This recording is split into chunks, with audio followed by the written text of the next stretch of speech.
Geography में भूकंप topic चल रहा है। प्लीज शांत हो जाइए सब लोग, प्लीज शांत हो जाइए पहले। तो वैसे ही लाइट नहीं है, महंगा पढ़ाई हो रहा है, पेट्रोल जला के पढ़ता नहीं सब, ओकरा बाद जनरेटर साथ लिखे दे। गर्मियों में लाइन तंग करता है, एक बात जान लीजिए, क्योंकि लोड ज्यादा होता है। चलिए इसी में थोड़ा बहुत सुविधा तो है ना, कम से कम हम ये नहीं कह रहे बहुत सुविधा है, लेकिन उम्मीद है जो जहाँ बैठे होंगे वहाँ थोड़ा बहुत सुविधा होगी। हमारे लगे तो कोनो नहीं चलता, ना ऊपरे वाला चलता ना नीचे वाला चलता। हमारा किस्मत में बात दुख है, सच्चाई बताओ तनी, हमारा सुख नहीं है किस्मत में। आपको मजाक लगेगा मेरा बात, देखिएगा जाते हैं घर में खाना खाने बैठेंगे, टीवी खराब हो जाता है। हम हेरारू स्टार प्लस देखी तो खराब ही ना होला, बोले का भला तो का जाने बेटवा रिमोट खराब कर दिया। मुझे हाँ हमरे बेरिया खराब भइल, तो वही पंखा चला देंगे जो जनरेटर वो बंद हो जाएगा। आप लोग कितने चलाइए नहीं बंद होगा, और चला देंगे तो बंद हो जाएगा, देख लीजिए। इसका मतलब जान रहे हैं, 2 रुपया कमा रहे हैं बाल बच्चा के भागे, हम मानते हैं नसीब को। 32 साल की उम्र में बियाह भई, कौन सुख रहेगा। और वो नौकरी नहीं लागल, बेरोजगारी में करेगा पड़ल अंत में, समझे। हाँ लेकिन बियाह भल तो से भाग्य हमर गजब बदलल, हमर ना बदलल, मेहरारू के बदलल और बाल बच्चा के बदलल, है ना। बेटी हुई तो बेचारी वो अपना व्यवस्था करके आई। इसीलिए कहते हैं कभी किसी के बारे में मत सोचिए, ऊपर वाला हाँ आपके किस्मत में जो है आपको मिलेगा। हाँ जे क्योंकि नौकरी वोकरी ना लागत होके बड़ा बेचैन होके तो एगो टोटका अपना ली, बियाह कर ले, भाग बदल जाला। मजाक नहीं कह रहे हैं, ओकरा बाद ना बदलता तो एगो लड़का पैदा कर, कहीं ओकरा भागे बदल जाएगा। अरे मान लिया उसके किस्मत में सुख होगा, आप सीधा बात कह रहे हैं। अरे हम लोग हिंदू है, बुरा नहीं मानिएगा, मुस्लिम लोग हिंदू है तो हिंदू तो यही पर न टिकल बा। मान लीजिए मेरे भाग में सुख नहीं है और ऐसा लड़की से शादी कोई नहीं जो के नसीब में बड़ा सुख बा, तो ओकरे बहाने हमरा मिली तब न सुख होगी। आ कहीं वो होके कुलछनी है तो बाल बच्चा के देखल जाओ, है ना। आ कहीं बालो बच्चा हुए होके तो बस कोनो बातें नहीं के, है ना। चलिए पढ़ाई किया जाए, शुरू किया जाए। चलिए भूकंप टॉपिक पढ़ रहे थे, भूकंप में एक क्लास हो गया है, जो नए होंगे उनको नहीं समझ में आएगा। 21 जुलाई से नया बैच शुरू होने जा रहा है, उसमें आप लोगों को अपना भूमिका अदा करना है। जिस तरह आपको कोई भेजा है, आप लोग का भी धर्म और फर्ज बनता है कम से कम 2 को भेजिएगा, क्योंकि ठेला घुमोइला से अच्छा नहीं लगता है। और आपके माध्यम से जो बच्चा आता है वो पढ़ने वाला होता है, जानकार होता है। और ठेला घुमैला से सब अचरा कचरा सब आ जाएगा, है ना। वो पढ़ेगा कम, लपकोई ज्यादा करेगा, तो ऐसे लोगों से हमको थोड़ा सा इरिटेशन है। फिर भी भूकंप टॉपिक खत्म होगा, नया टॉपिक शुरू होगा, आपको पूरा समझ में आएगा। इसीलिए प्लीज थोड़ा सा पेशेंस बनाइए, 10-15 मिनट। जैसे टॉपिक खत्म होगा, नया ज्वालामुखी टॉपिक है शुरू होगा, वहां से आपको पूरा समझ में आएगा। क्योंकि भूकंप का पहला ही क्लास छूट गया है, इसीलिए जिनका छूट गया है उनको थोड़ा कम समझ में आएगा, ठीक है। चलिए, तो भूकंप के बारे में हम लोग लास्ट आइसोसिस्मल और होमोसिस्मल के बारे में जानकारी प्राप्त किए थे। बताइएगा आइसोसिस्मल क्या है? समान तीव्रता वाले स्थान को मिलाने वाली रेखा। और होमोसिस्मल एक समान समय में जहां जहां भूकंप आया उसको क्या बोलते हैं? हाँ, और बताइएगा जहां से भूकंप का जन्म होता है यानी धरातल के नीचे, उसको क्या बोलते हैं? भूकंप मूल। क्या बोलते हैं? भूकंप मूल या फोकस या हाइपोसेंटर। और जहां पहला झटका लगता है उसको क्या बोलते हैं? हाँ, उसको क्या बोलते हैं? अधिकेंद्र बोलते हैं। भूकंप के दौरान वातावरण में कौन गैस? Very good. भूकंप के मूल से जो ऊर्जा निकलती है किस रूप में? बिल्कुल। नुकसान के आधार पर, क्षति के आधार पर भूकंपीय तीव्रता का मापन किससे किया जाता है? मर्केली और लॉसीफेरॉल। मर्केली और आधुनिकतम तकनीक का नाम क्या है? रिएक्टर पैमाना। रिएक्टर पैमाना में कितना तक पैमाना है? 0। प्रत्येक पैमाना अपने पिछले पैमाने का कितना गुना? वेरी गुड, बहुत बढ़िया, ऐसे ही याद हो जाएगा, सब याद होगा। चलिए आगे देखते हैं। भूकंपों का विश्व वितरण, यानी विश्व में सबसे ज्यादा भूकंप कहां आता है? ध्यान दीजिए, कॉन्सेप्ट है। भूकंप सबसे ज्यादा वहां आता है जहां 2 प्लेट आपस में मिलते हैं, वहां पर भूकंप ज्यादा आता है। और विशेष रूप से महासागर और महाद्वीप का प्लेट अगर है, मतलब एक प्लेट महासागर है और एक प्लेट महाद्वीप का है, और वो एक दूसरे की ओर गमन कर रहा है, तो वहां पर भूकंप, ज्वालामुखी, ये सब बहुत ज्यादा होता है, बहुत ज्यादा होता है। जैसे ये है प्रशांत प्लेट और इसके बगल में कौन प्लेट है? American plate. कौन प्लेट है? उत्तरी अमेरिकन, दक्षिणी अमेरिकन, और दोनों एक दूसरे की ओर गमन करता है। इसीलिए इस एरिया में जो है सबसे ज्यादा भूकंप और ज्वालामुखी आता है। इसीलिए इस जगह का नाम कर दिया गया है अग्नि वलय, है ना, प्रशांत महासागर का अग्नि वलय, fire ring of Pacific ocean. कई बार यह सवाल पूछा हुआ है ना। फायर रिंग ऑफ किसको क्या बोलते हैं? पैसिफिक ओशियन, है ना। जो किस ऐसे पूछेगा अग्नि वलय किस महासागर में है? प्रशांत महासागर में। इसकी विशेषता क्या है? तो यहाँ सबसे ज्यादा ज्वालामुखी। और अब बात आती है भारत की। भारत में ऐसा माना जाता है कि जो साउथ इंडिया है ना, वह भूकंप विहीन क्षेत्र है, मतलब यहाँ भूकंप नहीं आएगा। कारण यह है कि यह प्राचीन गोंडवाना भूमि का हिस्सा है।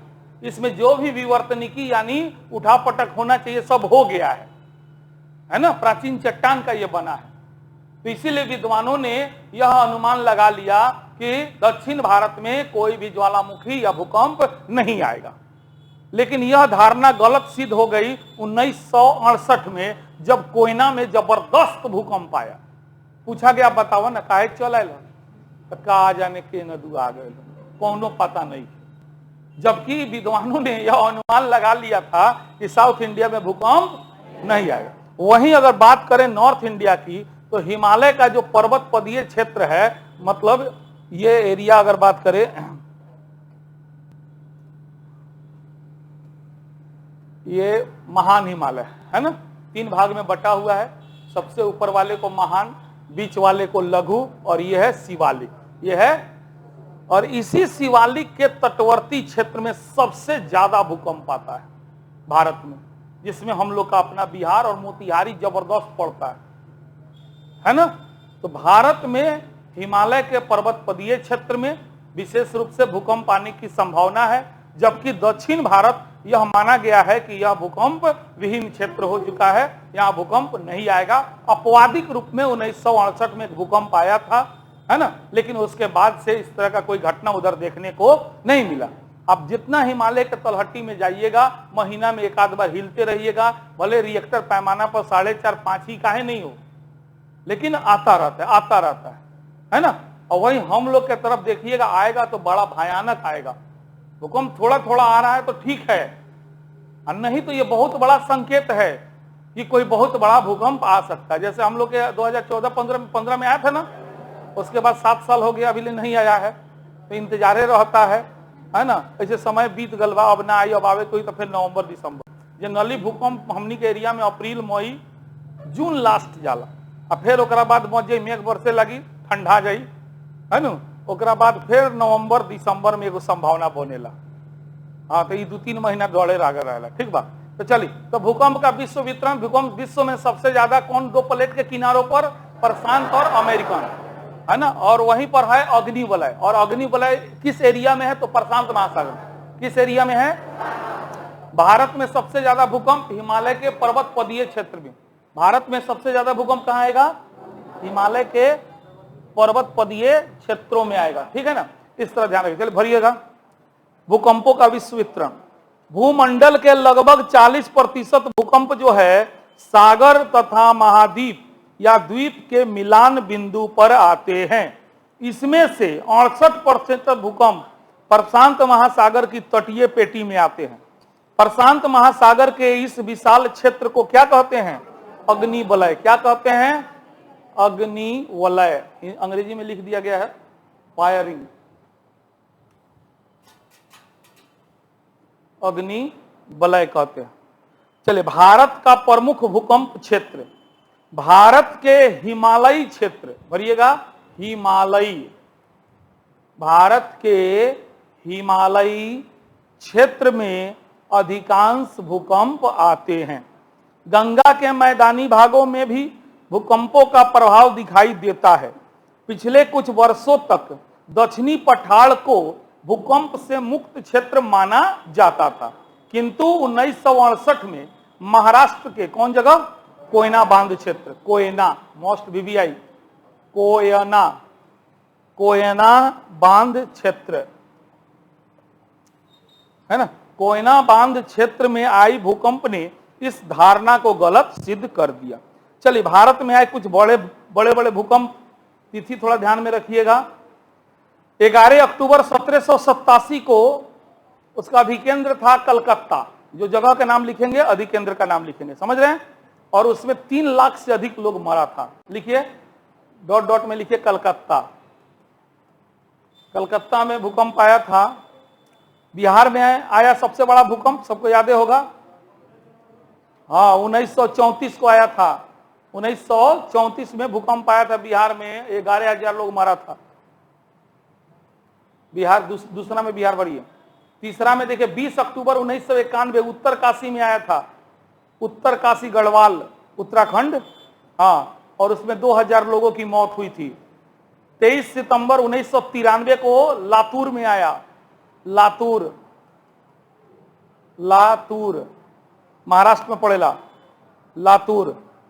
और 26 जनवरी 2001 को आ गया था। यही में मोदी जी सुपरस्टार बने थे, बड़ा सेवा किए गुजरात के भुज में। गुजरात लिखिएगा, है ना। इसी के बाद मुख्यमंत्री का चुनाव हुआ, सेलेक्ट हो गए और बहुत सेवा किए थे इस भूकंप में। 16,000 से अधिक लोग मरा था। कितना घर टूटा था गुजरात में उस समय। मोदी जी का उतना औकात नहीं था, लेकिन इसी से वो हाईलाइट हुए थे, बहुत ये किए थे। उनका जीवनी देखिएगा तो ये मिलेगा आपको, गुजरात में आए भूकंप। चलिए, अब ध्यान दीजिए, भूकंप को लेकर के रिसर्च सेंटर स्पेशल नहीं बनाया जा सकता है, क्योंकि भूकंप के आने के कई कारण हैं। अब जिस कारण से भूकंप आता है, उन सारे कारणों के वजह से जहां जहां वो कारण है, वहां पर क्या कीजिए, वो रिसर्च सेंटर बना दीजिए। जैसे माइनिंग, जमीन की खुदाई। जमीन की खुदाई से क्या होगा, भूकंप आएगा कि नहीं आएगा। जमीन अगर ज्यादा खोद दीजिएगा तो क्या हो जाएगा, असंतुलन हो जाएगा, है ना। तो इसीलिए याद रखिएगा, भूकंप के लिए कोई स्पेशल रिसर्च सेंटर नहीं होता है, बल्कि परमाणु परीक्षण करना है तो उसमें भी वो भूकंप रिसर्च सेंटर बना दिया जाएगा। माइनिंग करना है मौसम विभाग वाले के पास, है ना। ये सब का अलग अलग हर सेक्टर में आपको एक डिपार्टमेंट होता है जो भूकंप का रिसर्च करता है, अनुसंधान करता है, ठीक है।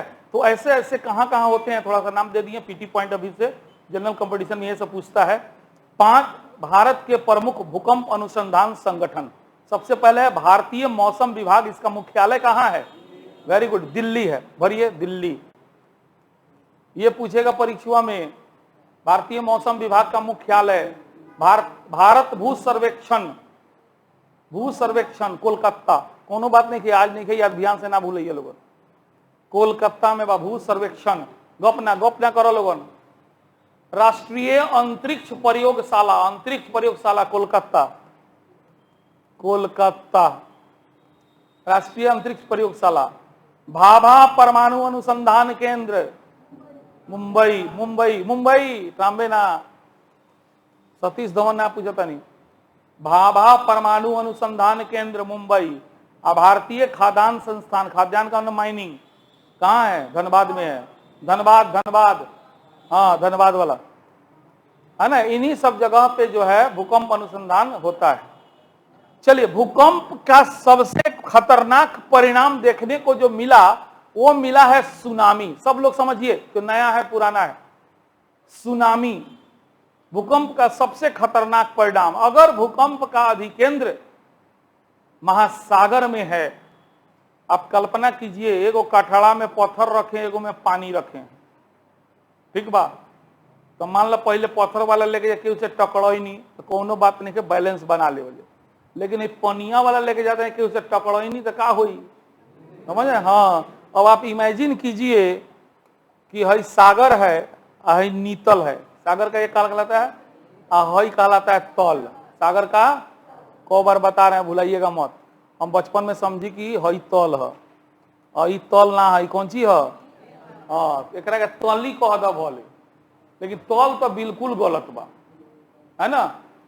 और किसी भी स्थान का ऊंचाई सागर के तल से मापते हैं। समुद्र तल, समुद्र के साथ किस चीज का प्रयोग होता है, क्योंकि तल जो होता है हमेशा पूरे विश्व में ऐसा माना जाता है एक जैसा है।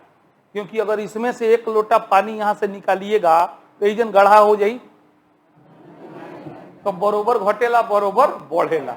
यही से ऊंचाई मापे की सबसे बढ़िया स्टैंडर्ड है ना। अब आप सोचिए कि हेकरा पेनी में हम हिला देनी तो क्या हाल हुई।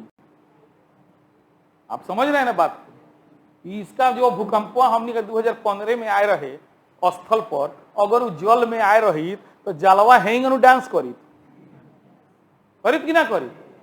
तो सुनामी नामी जापानी शब्द से बना है, जिसका मतलब होता है कि ऐसा लगता है जैसे मानो समुद्र उठ के तट पर आ रहा है, समुद्र उठ के तट पर आ रहा है।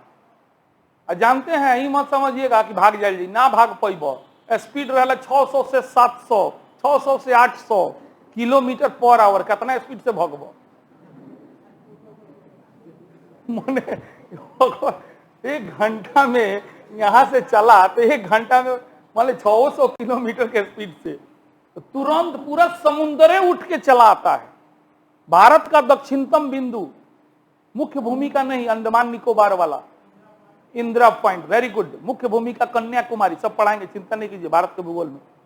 तो जानते हैं 2004 में भूकंप आया था, ये 26 दिसंबर, नया साल आने वाला था, दिल्ली में थे, हमको याद है। तो 2004 में जो भूकंप आया उसका अधिकेंद्र था आपको बंगाल का खाड़ी।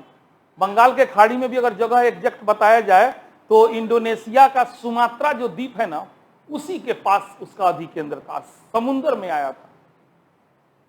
26 दिसंबर के दिन यह घटना घटी और अचानक से ऐसा भूकंप का तीव्रता रिएक्टर पैमाने पे पहले सुन लीजिए 8.9। कितना था? मैंने अपने चरम पर था।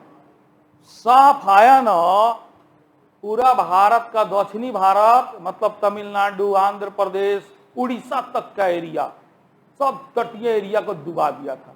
आई अंडमान निकोबार के तो पूछो ही के नहीं, तो बहाइए दे ले रहे। आज ले इंदिरा पॉइंट डूबल तो डूबले बा, एगो यो बात जान लीजिए। भले हमनी के पढ़ ली लेसन, उम्मीद बा कि कहीं पनिया बह जे खसक जाई, अब खसके वाला नहीं थे। इंदिरा पॉइंट डूब चुका है। फिर भी किताब में हम लोग पढ़ते हैं भारत का दक्षिणतम बिंदु इंदिरा पॉइंट। इंदिरा पॉइंट डूब गल 2004 में। ऐसा भूकंप आया कि सीधा बोले ना, ताड़ से भी ऊपर बने, इससे गति करता है सुनामी जब आता है। और जापान में अक्सर आते रहता है, तो जापान के लिए नॉर्मल है, इसीलिए जापानी शब्द है। सुनामी किस भाषा का शब्द है? जापानी भाषा का शब्द है ना। लेकिन भारत जैसे देशों में इसका उम्मीद कम किया जाता है। लेकिन फिर भी आपको बताएं 26 दिसंबर 2004 को इंडोनेशिया के ये सुमात्रा द्वीप में, है ना, हिंद महासागर में क्या आया? भूकंप आया। उसका रिएक्टर पैमाना था 8.9। इसके वजह से भारत सहित कुल 11 देश को बर्बाद किया। और भारत का जो सबसे ज्यादा नुकसान हुआ, कई बार एग्जाम में 2004 के बाद पूछा, बंद कर दिया पूछना, है ना, वो हुआ था तमिलनाडु का नागपट्टनम जिला। तमिलनाडु का पूरी तरह से बह गया, बर्बाद हो गया, सारा इंफ्रास्ट्रक्चर सब ढह गया, खत्म हो गया वो। तो यही सवाल बार बार पूछा कि भूकंप सुनामी की वजह से भारत का कौन जिला सबसे ज्यादा प्रभावित हुआ? तो याद रखिएगा नागपट्टनम जिला। कौन जिला? क्लियर बात समझ में आ गया ना। तो सुनामी किसके कारण उत्पन्न होता है? भूकंप के कारण। सुनामी किसके कारण उत्पन्न होता है? सुनामी किस भाषा का शब्द है? जापानी। इसका मतलब क्या होता है? तट पर आती लहरें अथवा समुद्र, तट पर आती लहरें अथवा, है ना, ये सब होता है। भरिए भूकंपों के प्रभाव से सागरीय भागों में उत्पन्न होने वाली काफी ऊंची अथवा तीव्र गति वाली लहरों को सुनामी कहा जाता है। सुनामी तोड़ के स्यूनामी किस भाषा का शब्द है? जापानी।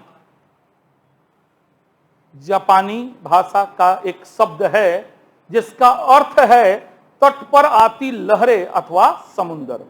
ये विशिष्ट प्रकार की लहरें हैं जो सागरीय नीतल में आए भूकंप, दूबे लिखा गया काट दिया, सागरीय नीतल में आए भूकंप, भूस्खलन, उल्कापात, ज्वालामुखी विस्फोट, इन सब के वजह से उत्पन्न होती है। इसकी गति 600 से 800 किलोमीटर पर आवर, 600 से 800 किलोमीटर प्रति घंटा होती है। 26 दिसंबर 2004 को इंडोनेशिया के सुमात्रा द्वीप, अंडरलाइन कर लीजिए इस लाइन को, 26 दिसंबर लास्ट यही हम लोग के देश में आया सुनामी। 26 दिसंबर 2004 को कहां पर? इंडोनेशिया के सुमात्रा द्वीप में हिंद महासागर के तल के नीचे आए भीषण सुनामी लहरों ने Bharat, Indonesia, Thailand, Malaysia, Bangladesh, Sri Lanka, Maldives आदि कुल 11 देशों के तटीय क्षेत्रों में भयंकर कहर बरपाया। भूकंप की तीव्रता जो थी रिएक्टर स्केल पर कितना थी? 8.9 8.9 थी, जिसके कारण प्रलयकारी सुनामी लहरों की उत्पत्ति हुई। भारत में तमिलनाडु का नागपट्टनम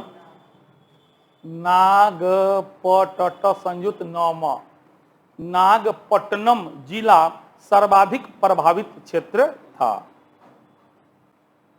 चलिए, तो ये था भूकंप, है ना। काफी कुछ हम लोग इससे सीखे। क्वेश्चन बैंक से क्वेश्चन बनाइए, हाँ, और जो भी प्रॉब्लम हो लेके आइए। अगला टॉपिक है ज्वालामुखी। चलिए, कलम कॉपी रखिए आराम से, कुछ देर समझ लिया जाए, फिर इसको भरा जाएगा। जो जिनका पहला ज्योग्राफी क्लास हो उनको भी पूरा समझ में आना चाहिए। नहीं आएगा पूछिएगा। ध्यान दीजिए, अगर आपसे पूछा जाए ज्वालामुखी किसे कहते हैं तो लगिएगा किताबी परिभाषा खोजने, है ना। लुसेंटवा में का पढ़ ले बानी, है ना। जितनी ज्यादा होशियार बा सविंदर सिंह में का पढ़ ले बानी, डीएस लाल में का पढ़ ले बानी, एनसीईआरटी में। कुछो मत सोचो, ये सोचो कि तू का महसूस कैले बाड़ा, जे महसूस कैले बाड़ा ओकरा के लिख दो, बढ़िया नंबर आएगा यूपीएससी का।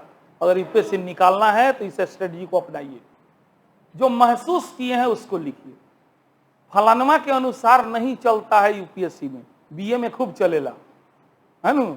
लेकिन यूपीएससी में फलानवा के अनुसार, तो कहिए फलानवा के कलेक्टर बने के बाद कि तोरा बने के बाद, तोरा अनुसार का हो ये बताओ। यूपीएससी का कॉपी इसीलिए 33 से 40% पर लोग कलेक्टर बन जाता है, नहीं नंबर आता है। 7 बार कॉपी चेक होता है यूपीएससी का। क्वेश्चन जो पूछा ना अकॉर्डिंग टू क्वेश्चन आंसर नहीं लिखे, बात बनाया तो काम खत्म, नहीं नंबर दे। बीपीएससी में थोड़ा बहुत चलता है, 20% बात बना सकते हैं, लेकिन यूपीएससी में 1% नहीं। अगर अशोक का धम पूछा तो अगर बाप के नाम लिखबो तो खिसिया जाए, काहे लिखल हम अशोक के धम पूछता नहीं, अशोक के धम लिख, हमरा पता बा ओकर बाप के नाम, हमरा के मत पढ़ाओ। एकदम टू द पॉइंट कहता है लिखने के लिए। ये सब चीज थोड़ा सा अभी से प्रैक्टिस कीजिए। तो ध्यान दीजिए, ज्वालामुखी कोई पूछे या सुख, तो मुखी, ज्वालामुखी में मुख लागल बा, तो ऐसा मुंह जौना से आग निकलत हो के गांव में ऐसा लोग होला तो ओकनी के नाम हमने रख दिले सन ज्वालामुखी देवी, जरा मुंह से हमेशा गाड़िए निकलत हुई कोनो बात पर फलनवा, है नु। मन वैसा मुंह बा, प्यारो से जब न कहे काकी का हाल भाग तरह की नहीं ऐसे मन काम मजाल की कभी प्यार से बोलत, तो उनका नामे हमनी के रख दिले सन ज्वालामुखी देवी। और मौरद में होकर ज्वालामुखी सिंह, मैंने जरा लगे जाए में डर लगे, प्रेमों से बोलिएगा ना तो मुंह खोलक तो समझिए कि ऐसे कहले आदमी 3 प्रकार के होला। एगो केतनो तू खिसिया के बतेबन उ ठंडाइले रही, एगो होला समय समय पर खिसिया, हमेशा ना खिसियाई, जब वो टाइप के ओकरा सिद्धांत के विरुद्ध जेब तो खिसिया जाए। आ एगो होला तू केतनो प्यार से बतियब, हाँ शादी के बाद 2 लड़का हो जाए तो मेहरारू हो जाए सक्रिय ज्वालामुखी, हमेशा आगे है मुंह से निकली। आ तोनी हो जाए लोगन सुसुप्त ज्वालामुखी, सीधा बात में। जल बिया नहीं खे भल तले अभी बीच वाला बानी सन। तो ज्वालामुखी कितने प्रकार का होता है? 3 प्रकार का होता है, याद रखिएगा इसी बहाने, समझे ना। पहला को जकरा मुंह से ऑलवेज हमेशा 24 घंटा बरहो मास बस निमने बात निकलत होके, तो समझिए वो सक्रिय बा, हमेशा का बा एक्टिव बा। आ जकरा मुंह से कभी कभार निकलेला ओकरा का प्रसुप्त कहल जाला, प्रसुप्त सुसुप्त। आ जौन बेचारा के केतनो कुछ बोल दो का मजाल की ही लो, कोनो फर्क ना पड़ेला ओकरा, तो ओकरा कहल जाला शांत, ओकरा कहल जाला। हाँ, तो ये बात याद रखिएगा। जिस तरह आदमी का 3 प्रकार होता है, ज्वालामुखी का कितने प्रकार हुआ? 3। कौन कौन? सक्रिय, सुसुप्त और शांत। सक्रिय का मतलब समझ गए, जब भी जाइएगा तो उसके मुख से जो है हमेशा धूल धुआं राख गैस, है ना, पत्थर बजड़ी ये सब निकलते रहेगा, हमेशा निकलेगा। हमेशा देखिएगा उसे धुआं हुआ नहीं, कुछ तो धुएं निकल ही रहा है हमेशा, शुरू से जब से हुआ आज तक निकल रहा है। एगो है कि नहीं, अभी जाइएगा तो हो सकता है बंद है, लेकिन कब विस्फोट हो जाए कोनो गारंटी ना है, कोनो बड़ा फूट सकता है। एगो बाकी पहले किताब में लिखल बा कि शांत ज्वालामुखी उसे कहते हैं जिसके मुख से धूल धुआं राख नहीं निकलता है। अरे नहीं निकलता है तो फिर ज्वालामुखी नहीं है, पहले निकलता था, कुछ वर्षों से नहीं निकल रहा है और आगे भी नहीं निकलेगा। तो उस तरह के ज्वालामुखी को क्या कहेंगे? शांत ज्वालामुखी कहेंगे। क्लियर हो गया? तो ज्वालामुखी सिंपल है, ऐसा मुंह जेकरा से धूल धुआं राख गैस है ना, बजरी पथरी इस सब टाइप के निकलेगा, तो उसको क्या कहेंगे? ज्वालामुखी कहेंगे। ठीक है, अब ध्यान दीजिए, ज्वालामुखी का संबंध पृथ्वी के आंतरिक भाग से होता है। जैसे हमारे धरातल का ऊपरी हिस्सा नीचे का है, तो इसी में क्या होगा, जहां कमजोर चट्टाने होंगी वो क्या होता है, वहां से फूट जाता है, ये जैसे ही वाले एरिया। ठीक है, और एक नली खानी बन जाएगा और इधरे से भीतरे से मटेरियल आएगा ऐसे, और यहीं जो फूटेगा तो इसे क्या होगा, बाहर आके जमेगा और ठोस रूप धारण कर लेगा। और जब ठोस रूप धारण कर लेगा ना, जम जाएगा वो, है ना। तो पहले दो चीज जानिए, एक को बोलते हैं ये जो है, ये है ज्वालामुखी नली। इसको क्या बोलिएगा? ज्वालामुखी नली, ज्वालामुखी नली। और सही बताएं, हो ये है ज्वालामुखी। हमनी के पढ़ी लेसन ज्वालामुखी का मुख, गलत बोली ले, लेकिन समझावेला बोले के पड़ेला। ज्वालामुखी आप जैसे बोले ना, इसका मतलब आप ये बतवा बोल रहे हैं।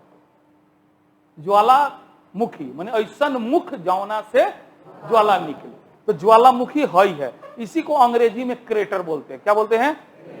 क्रेटर बोलिए तो, या ज्वालामुखी बोलिए तो। ये ज्वालामुखी का क्या है? नली। अब इसी नली से होके पृथ्वी के अंदर का जो भी मटेरियल है वो आपको अंदर इसे निकलेगा, और निकलेगा बाहर।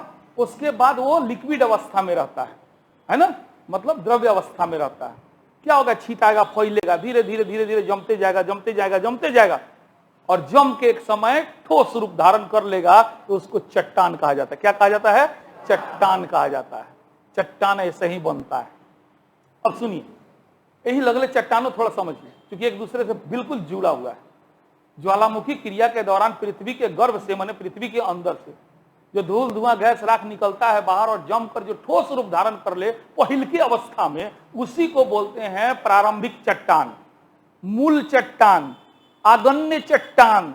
सब एक ही बतवा। अब बुझाइए, सबसे पहले बना प्रारंभिक, इसी से बाकी चट्टान बनता है मूल, आग से बना आगन्य।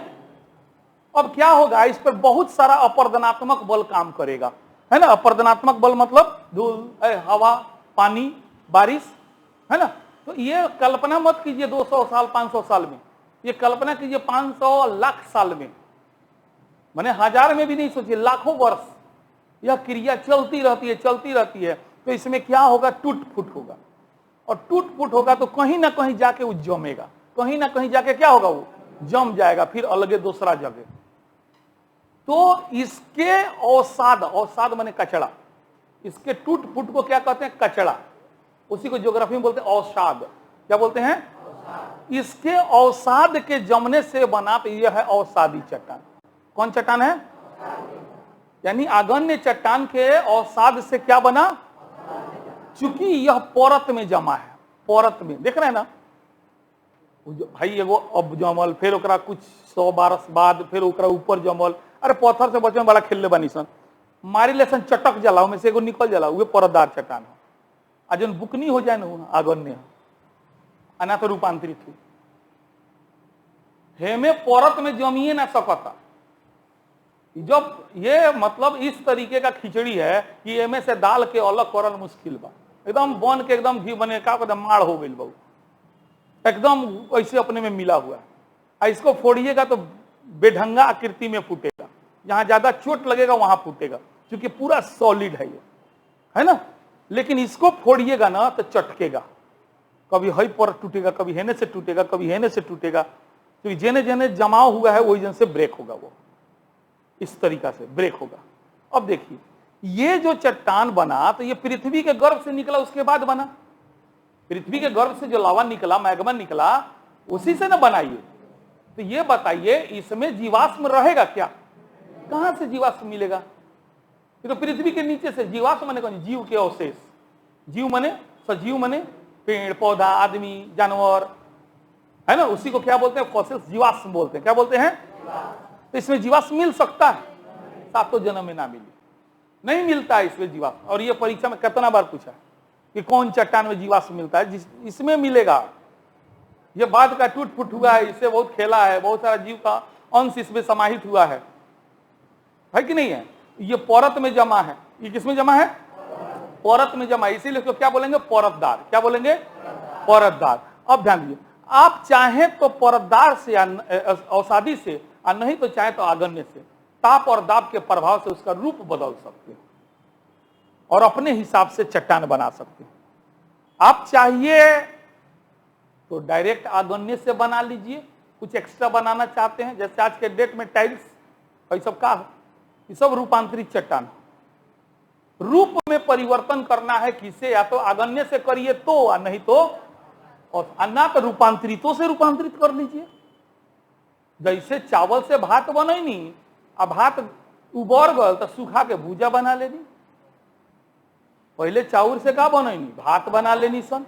अब भात उबर गल तो होशियार मेहरारू के काम का होकर के सुखा दी और मस्त होकर भूजा लगेला, खा के देखिए कहियो। तो चाउर से भात और भात से, बात समझ लो हमार, चाउर से भात और भात से भूजा, ये रूप परिवर्तित करता नहीं। तो आगन्य से हम रूपांतरित बनेंगे, अब फिर रूपांतरित से रूपांतरित कर ले, तो रूपांतरण का रूपांतरण संभव है। ठीक है, तो इसकी चर्चा हम अगले टॉपिक में करेंगे। अभी फिलहाल हम लोग ज्वालामुखी क्रिया में रहते हैं। ठीक है, तो ध्यान रखिएगा, ज्वालामुखी क्रिया के दौरान है ना, जो पृथ्वी के गर्भ में मटेरियल होता है उसको क्या करना है? बाहर आता है, और बाहर आके क्या होगा? उसके मुंह के चारों तरफ जम जाएगा। मुंह के चारों तरफ क्या होगा? और उसी जमे हुए रूप को क्या कहते हैं? चट्टान कहते हैं। उसे क्या कहते हैं?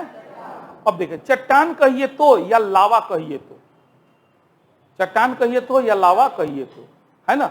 देखिए, जो पिघला हुआ ये पदार्थ है ना, जब पिघला अवस्था में है तो उसे मैग्मा कहते हैं। पिघला अवस्था में है तो क्या बोलते हैं? मौ से मैग्मा, मौ से मकई, और मकई के भूजल जाला तो लावा। मकई के भूज दिया तो क्या बनेला? तो याद रखिएगा, जब जम के ठोस रूप धारण करेगा तब ये लावा हो गया। तब क्या हो गया? और जले पिघलल अवस्था में बा, याद रहेगा ना, दोनों में फर्क है।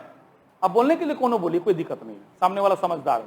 लेकिन कोई अगर अंतर पूछे मैग्मा और लावा में क्या अंतर है, तो सीधे कहिए पृथ्वी के गर्भ में जो द्रवित अवस्था में है वो मैग्मा है, और जो पृथ्वी के बाहर आए जमकर ठोस रूप धारण कर ले तो वो क्या है? लावा है। वो क्या है?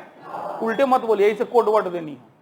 तो जब कंफ्यूजन हुई तो हमरा खानी याद कर लिया, मौ से मकई, मकई अभी ओरिजिनल बाटे तो नीचे बा, ना तो ओकरा के बालू में भूज दिया तो लावा हो जाए। भूजला के बादे लावा होला, है कि नहीं है? तो जब बाहर निकल के जम के ठोस रूप धारण कर लेगा तो क्या बन जाएगा?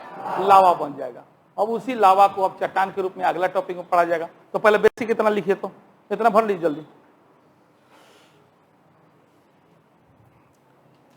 लिखिए। ज्वालामुखी मुख्य रूप से एक, अब ज्वालामुखी का है छेदन हुआ, छिद्र है कि नहीं है, तो उसी को वीवर बोलते हैं। छिद्र को क्या बोलते हैं? वीवर।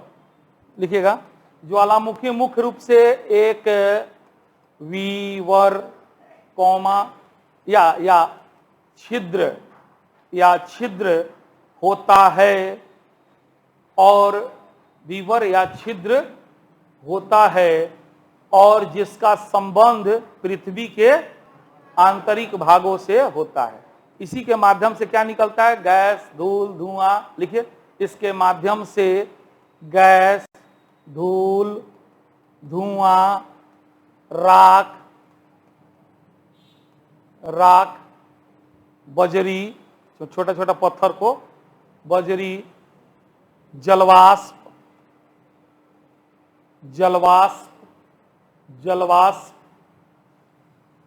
गैस, धूल, धुआं, राख, बजरी, जलवाष्प आदि लिखल बा, आदि का निर्गमन होता है। ज्वालामुखी के मुख को क्या कहते हैं? क्रेटर कहते हैं। ज्वालामुखी के मुख को, चलिए आपके नोट्स में थोड़ा जगह होगा तो थोड़ा सा आप लोग बना लीजिए इसको।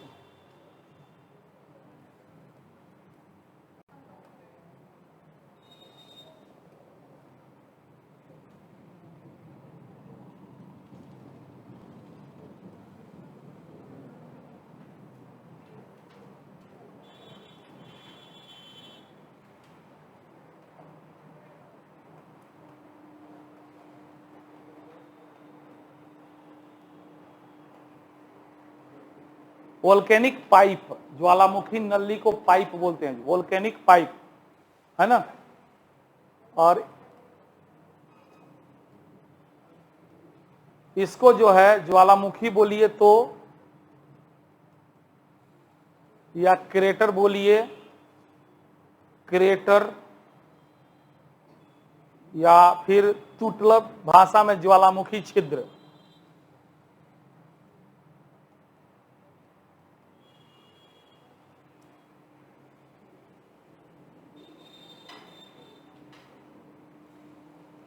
ये हो गया आपको ज्वालामुखी नली।